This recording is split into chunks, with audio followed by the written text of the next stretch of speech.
900만 원까지 IRP에 가입을 했다. 그러면은 16.5%를 곱해서 최대 148만 5천 원을 돌려받을 수가 있습니다. 세금에서 깎아주는 거죠. 세금에서 빼줍니다.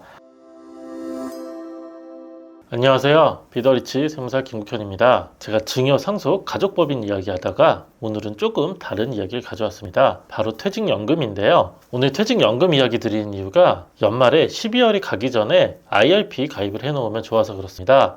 가족 법인을 할 때 아니면 회사를 다니다가 마지막으로 연말정산 혜택을 볼 수 있는 게 바로 IRP거든요. 그래서 이거 가입만 해두면 세금 한 100만 원에서 한 148만 원까지 아낄 수가 있습니다. 그리고 가족 법인을 하고 증여 상속을 하면서도 노후 대비도 해야 되잖아요. 노후 대비할 때 퇴직연금 어떻게 할지 한번 알아보겠습니다. 이건 그냥 기본적으로 하는 거고요. 자산을 불려가는 건 또 가족 법인으로 하면 되겠죠. 그래서 기본 세팅을 어떻게 하는지 한번 차근차근 설명을 드리겠습니다. 그 퇴직연금 세금 혜택까지 있고요. 가장 궁금한 것도 가져왔습니다. 우선 퇴직금이랑 퇴직연금 차이 간단하게 한번 보겠습니다. 퇴직금은 다 아시죠? 이제 회사 퇴직을 할 때 일시금으로 주는 게 퇴직금입니다. 근데 퇴직연금이라고 해서 연금자가 붙었죠. 이것도 직장을 그만둘 때 받을 수 있는 돈인데 퇴직금은 퇴직을 할 때 회사가 주는 돈입니다. 그냥 그게 퇴직금이죠. 근데 퇴직연금은 무슨 차이냐면 매년 회사가 외부 금융기관에 적립을 하고 이걸 퇴직할 때 다시 모아서 줍니다. 중간에 이제 금융사가 끼는 거죠. 회사가 퇴직을 할 때 바로 직원한테 이제 퇴직금을 주면 되는데 중간에 이렇게 금융사가 낍니다. 금융사한테 적립을 하고 이렇게 직원으로 줘라 이런 이야기입니다. 이렇게 한 이유가 있었죠. 예전에는 퇴직연금이 없을 때는 회사가 망해버리면 가장 먼저 임금 체불이 됩니다. 임금 체불도 되는데 퇴직금도 안 주는 경우가 많았거든요. 그래서 회사가 망했는데 직원도 같이 힘들어지는 경우가 참 많았습니다. 잘 될 때는 잘 된다고 회사에서 돈을 펑펑 쓰고 어려울 때는 또 퇴직금까지 떼이니까 문제가 좀 심각했습니다. 그래서 금융사 중간에 껴서 여기에 매년 적립을 하고 이거를 모아놨다가 못 쓰게 만들고 직원이 퇴직을 할 때 주도록 한 제도입니다. 이게 퇴직연금이고요. 이게 방식의 차이에 따라서 좀 여러 가지가 있는데 이게 좀 살살 이제 좀 복잡해지죠. 퇴직금과 퇴직연금 간단하게만 보면 적립을 퇴직금은 내부에 하지만 연금은 외부 금융기관에 합니다. 그리고 운용은 회사 내부에서 하지만 퇴직연금은 DB나 DC 이렇게 하죠. 제가 뒤에서 또 설명드릴게요. 중간 정산은 둘 다 불가능하게 해놨고요. 사유가 몇 가지 있습니다. 그 사유가 되면 중간 정산이 가능하긴 하고 수령은 퇴직금은 일시금으로 받지만 연금은 일시금과 연금으로 선택을 하도록 되어 있습니다. 연금으로 받으면 또 세금 혜택이 있고요. 퇴직금 계산에서 좀 차이가 있고 수급금 보장이 불안전하지만 보장이 된다. 그러니까 회사가 망할 때 퇴직금 못 주는 경우가 있었지만 연금 제도로 가면서 이게 좀 보장이 잘 된다. 이런 이야기고요. 그런데 이제 종류가 하나씩 생기면서 살짝 복잡해지는데 퇴직금이랑 퇴직연금 이렇게 두 가지가 있다고 했죠. 이게 두 가지가 있고 이 퇴직연금 안에 확정기여형과 확정급여형, DB형과 DC형이 있습니다. 그리고 개인형 퇴직연금 IRP가 있습니다. 그래서 요게 세 개가 이제 영어로 되어 있기도 하고 용어도 어려워서 좀 헷갈리는데 제가 하나하나 또 설명을 드려볼게요. 그래서 기본 개념은 회사가 금융기관에 이제 적립을 하죠. 여기에서 DC형이냐 DB형이냐 이렇게 나눕니다. 그리고 나서 이제 퇴직을 할 때 직원한테 주면 되겠죠. 근데 이거를 어떻게 운용하느냐에 따라서 DC형과 DB형이 달라지고요. 그리고 퇴직금을 어떻게 주느냐에 따라서 좀 차이가 있습니다. 간단하게 궁금한 것만 보시면요. DB형과 DC형이 있는데 DB형은 이제 퇴직금이 정해져 있습니다. 운용을 누가 하느냐에 따라서 좀 틀린데요. 운용이라는 게 이제 불려 나가는 거잖아요. 그걸 DB형은 회사가 하고요. DC형은 근로자가 직접 하게 되어 있습니다. 회사가 한다는 소리는 바꿔 얘기하면 퇴직할 때 돈은 픽스가 돼 있고 고정이 돼 있고 회사가 마음대로 굴립니다. 그래서 이익이 나면 회사 거고 손실이 나면 이제 보전을 해서 퇴직금을 그대로 또 줘야 되겠죠. 그래서 운영을 주체가 이제 회사인 거고 DC형은 근로자가 그 퇴직금을 받아서 알아서 굴리면 됩니다. 근로자가 운영을 해서 이익이 나면 근로자 거고 손실이 나도 이제 근로자 겁니다. 근데 이거보다 이제 더 중요하게 생각하는 게 있죠. 퇴직금을 어떻게 계산하냐. 그게 좀 중요한데요. DC형은 매년 한 1개월치 정도 적립을 합니다. 적립을 하고 이 돈으로 그냥 퇴직금 준 걸로 이제 끝나고요. DB형은 최종 3개월분으로 보통 계산을 하거든요. 글씨가 좀 그런데 아무튼 그래서 여기서 이제 차이가 나서 이제 근로자분들이 좀 이제 예민해지는데 예를 들어서 처음 입사를 해서 한 10년 정도 지났습니다. 한 10년 정도 지났는데 월급은 아무튼 조금씩은 오르잖아요. 이렇게 올랐죠. 이렇게 올랐으면 여기서 한 1년 정도 됐고 2년 됐고 쭉쭉쭉쭉 올라가죠. 이제 10년이 됐습니다. 여기서 이제 1개월치 떼고 여기서 1개월치 떼고 또 여기서 이제 1개월치 떼고 이게 매년 1개월치씩 떼서 갖고 있다가 주면 되겠죠. 예를 들어서 여기가 100만 원이고 여기가 뭐 한 120만 원, 여기 가서 200만 원이 됐다. 그러면 요만큼씩 이제 떼서 갖고 있다가 요걸 그냥 주면 됩니다. 중간에 이제 요걸 받아가지고 운용하는 거는 이제 근로자가 운용을 하는 거겠죠. 이게 DC형이고요. DB형은 어떻게 하냐면 요 마지막 최종 3개월분을 그냥 계산을 합니다. 뭐 계산식이 조금 더 있겠지만 그래서 기준이 200만 원이 기준이 됩니다. 요 100만 원, 120만 원이 아니라 마지막 최종 3개월 요 200만 원이 되기 때문에 퇴직금이 살짝 더 높기는 합니다. 여기서 이제 금액 차이가 나니까 이제 근로자분들은 보통 DB형이 더 좋다고 생각하시는 분들도 있고 뭐 단기로 하면 뭐 DC나 DB 상관없다 이렇게 하시는 분들도 있더라고요. 그런데 이거는 무조건 DB가 좋다는 건 아니고 이 운용을 어떻게 하느냐에 따라서 또 많이 틀립니다. 요거를 받아가지고 ETF나 조금 더 수익이 많이 나는 곳에 투자를 했다. 그러면 DC형이 더 많아질 수는 있거든요.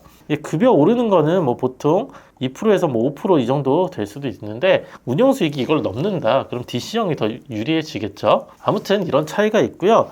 요 DB형과 이제 DC형이 있고 여기에 이제 IRP라는 거를 할 수가 있습니다. IRP는 뭐냐면 이제 개인이 이제 추가로 드는 겁니다. 개인이 퇴직연금을 추가로 이제 가입을 하는 겁니다. DB형과 DC형은 회사에서 정하면 회사에서 이제 퇴직금을 적립해 주는 거고 그거 말고 나는 더 퇴직금 많이 받고 싶다.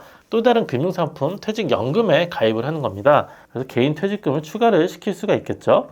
요게 또 IRP입니다. 이렇게 세 개가 있다고 생각을 하시면 되고 요 둘 중에 하나는 이제 회사랑 선택을 해서 하나 가입을 하면 되고 추가로 IRP를 하겠다 이런 거죠. 세금 혜택은 IRP에 있거든요. 내가 추가로 퇴직연금을 들면 연말정산에서 이제 혜택을 주겠다 이런 거고요. 다시 돌아와서 보시면 확정급여형 DB는 적립금 사용자가 이제 회사의 사장님, 회사가 운영을 하고 근로자가 사전 확정된 급여를 수령을 합니다. 그래서 사전에 확정된 퇴직금만 수령하게 되어 있죠. 근데 DC형과 IRP는 내가 받아가지고 매년 1개월치를 받아가지고 스스로 운영을 하고 퇴직 시에 그 운용 손익을 최종 급여로 수령을 하게 되어 있습니다. 그러니까 급여가 오른다고 DB형이 무조건 유리한 건 아니고요. DC형을 받아가지고 운영을 잘하면 DC형이 또 유리해지겠죠. 근데 보통 직장인들이 이거 신경을 잘 안 씁니다. 내 거 DC형이 어디 들어가 있는지 큰 관심이 없더라고요. 그런데 또 잘하시는 분들은 이거 받아가지고 또 운영을 잘 하시더라고요. 뭐 많게는 한 10%씩도 받아가시는 분들을 보긴 했거든요. 그러니까 좀 관심이 또 있어야 되겠죠. 그리고 이제 추가로 IRP 저희가 개인 퇴직연금을 들 수 있다고 했는데 여기에 세액공제가 있습니다. 이것 때문에 오늘 이야기를 드리는 거고요. 총 급여의 기준으로 두 개로 나누는데 5,500만 원 이하라면 공제 900만 원까지 IRP에 가입을 했다. 그러면은 16.5%를 곱해서 최대 148만 5천 원을 돌려받을 수가 있습니다. 세금에서 깎아주는 거죠. 세금에서 빼줍니다. 꽤 크지 않나요? 5,500만 원 초과하더라도 13.2%에서 118만 8천 원 이만큼 세금이 줄어듭니다. 그래서 퇴직연금을 좀 가입을 해라 이렇게 정부에서 유도를 하는 거죠. 세금을 깎아주겠다. 900만 원 정도 적립만 해도 이 정도 해주겠다. 이게 연간 한도고요. 이거를 매월 나눠서 했어야 되냐 그런 것도 아니고요. 지금 연말에 뭐 12월 극단적으로 30일에 900만 원 한꺼번에 넣었습니다. 그래도 이거 가능하거든요. 그래도 이거 똑같이 연말정산 혜택 볼 수가 있습니다. 그러니까 올해만 안 넘어가면 되니까 올해 이거 가입하면 참 좋고요. 근로소득자들은 5,500만 원이고 이제 종합소득자들은 4,500입니다. 이게 좀 기준이 좀 작죠. 꼭 이렇게 차이를 두더라고요. 아무튼 이 IRP 이제 불입할 때 내가 가입을 해서 얼마를 900만 원 정도 넣으면 이 정도 세금 혜택을 볼 수 있다. 이거 알아두시면 참 좋고 그리고 운용을 할 때 투자 수익에 대한 세금이 붙지 않습니다. 무슨 소리냐면요. IRP에다가 돈을 넣어서 900만 원을 넣었는데 1년이 지나니까 990만 원이 됐습니다. 그럼 이 90만 원에 대해서 세금을 보통은 내야 되거든요. 배당이어도 한 15.4% 정도 내고 세금을 내는데 이거 당장 세금 안 물리겠다. 좀 이연시켜줍니다. 미래로 밀어줍니다. 요거 세금 안 내고 세금 안 내면 어떡하죠? 요거 고스란히 다시 또 투자를 하는 거죠. 그리고 나서 이제 또 오르겠죠. 뭐 1200 정도 됐다. 이렇게 점점 불는 겁니다. 요 이자에 대해서 운용 수익에 대해서 세금을 안 내니까 요거에 대해서 다시 투자가 되고 다시 복리로 이제 투자가 된다. 절세 금액만큼 복리 효과를 볼 수가 있다. 이렇게 설명을 하더라고요. 그래서 이런 또 장점이 하나 또 있고 받을 때도 이제 세금 혜택이 몇 가지 있는데 퇴직연금 IRP 수령하는 방법이 두 가지가 있습니다. 연금으로 수령할 수도 있고요. 그냥 일시금으로 받을 수가 있습니다. 그러면 연금으로 받는 걸 좀 더 혜택을 주기 위해서 연금소득세를 내는데 퇴직소득세 한 60%에서 70% 정도 수준밖에 안 되고요. 만약에 나는 일시금으로 받겠다 그러면은 퇴직소득세 내면 되겠죠. 그리고 그 운용수익에 대해서도 연금 수령하면 3.3에서 5.5%만 내면 되는데 퇴직금으로 받으면 16.5%로 꽤 높은 세금을 내야 됩니다. 그래서 연금으로 좀 받아라 이렇게 좀 유도를 하고 있죠. 연금으로 받는 게 왜 좋은 거죠? 이게 일시금으로 받으면 받아가지고 다 써버리니까 그러지 말고 좀 나눠서 받아서 나눠서 좀 쓰세요. 뭐 이런 거죠. 그러면 이제 다시 원론적으로 DB가 좋나요? DC가 좋나요? 제가 말씀드렸지만 둘 다 장단점이 있어서 어떤 게 딱 좋다 이런 건 아니고요. 일반적으로 직원분들은 DB 좋아하고 사장님들은 DC 좋아하는 것 같고요. 그런데 요즘 또 은행 가면 DB형 가입 잘 안 해주더라고요. 거의 DC형으로 요즘 가는 것 같고요. DC형이 좀 골치 아프진 않거든요. 좀 실무상 좀 편해서 그런 것 같고요. 바꿀 수 있나요? 바꿀 수 있습니다. DB에서 DC는 갈 수 있고요. DC에서 DC는 못 가더라고요. 그래서 DB형을 하고 있었는데 우리 회사 DC형으로 바꾸겠다 그럼 그건 또 가능합니다. 바꿔서 근로자분들이 운영을 하면 되겠죠. 요즘 ETF나 이런 쪽에 관심이 많아져서 DC형으로 해서 투자하시는 분들 참 많더라고요. 그리고 최근에 퇴직연금 실물 이전 제도가 좀 시행이 됐습니다. 이건 뭐냐면 내가 DC형을 가입했고 ETF에 넣어놨습니다. 그런데 A라는 금융사에 넣어놨는데 이게 좀 마음에 안 드는 거예요. 이 회사가 좀 운영을 잘 못하는 것 같아요. 그래서 뭐 C라는 금융회사로 바꾸고 싶다. 대신 ETF 상품은 똑같겠죠.